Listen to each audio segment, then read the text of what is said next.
Hello everyone, welcome to all on Easy Learning classes, and today I am going to discuss the most important tricks and tips to read the biochemistry within only 10 days. अगर आप CSIR के लिए practice कर रहे हैं जो कि 2020 में है, बहुत ही पास है, तो प्लीज़ इस वीडियो को पूरा देखिए. बिलीव मी, आप अगर मेरे अकॉर्डिंग बायोकेमिस्ट्री पढ़ेंगे विदिन 10 डेज तो आप अच्छा स्कोर कर पाएंगे. ठीक है, सो लेट्स स्टार्ट विद सबसे इम्पॉर्टेंट टॉपिक जो होता है आपका बायोकेमिस्ट्री में, वो होता है अमाइनो एसिड.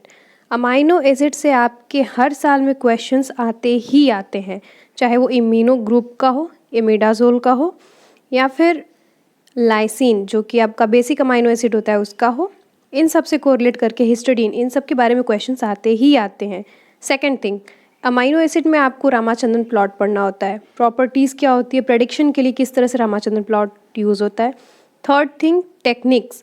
टेक्निक्स मीन्स कौन सा टेक्निक आप यूज़ करते हैं किस प्रोटीन को विजुअलाइज करने के लिए. ठीक है, तो अमाइनो एसिड को आप ज़रूर पढ़िए.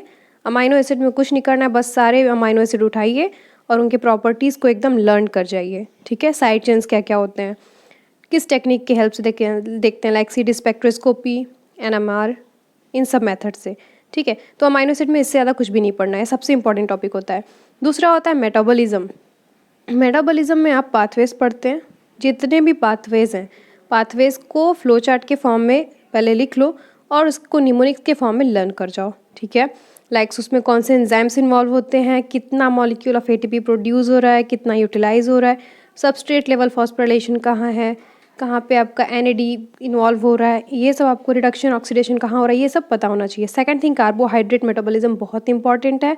थर्ड थिंग, लोकेशन, साइटोसोल में हो रहा है, माइटोकॉन्ड्रिया में हो रहा है, कहाँ हो रहा है, ये आपको पता होना चाहिए. मेटाबॉलिज्म भी आपका बहुत इंपॉर्टेंट टॉपिक है जो कि हर साल आपका बायोकेमिस्ट्री में आता ही आता है.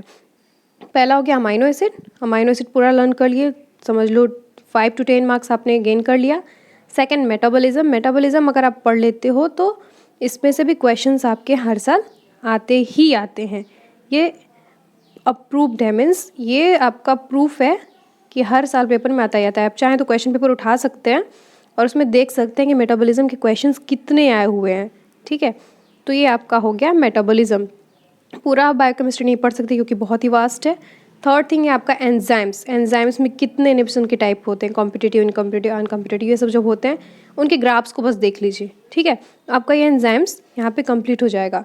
उसके बाद जो जो एंजाइम्स में न्यूमेरिकल बेस्ड आते हैं, अगर आपके पास टाइम है तो एक तो न्यूमेरिकल्स देख लीजिए. न्यूमेरिकल्स वही कॉन्सेप्ट रिपीट होता है, बस क्वेश्चंस अलग होते हैं. ठीक है, एंजाइम्स में ये आपका हो गया. कुछ प्रॉपर्टीज़ भी एंजाइम्स की होती हैं, उन पे भी डायरेक्ट क्वेश्चंस आते हैं. आप जब क्वेश्चन पेपर देखें तो एनालाइज करेंगे. सेकंड थिंग है थर्मोडायनेमिक्स.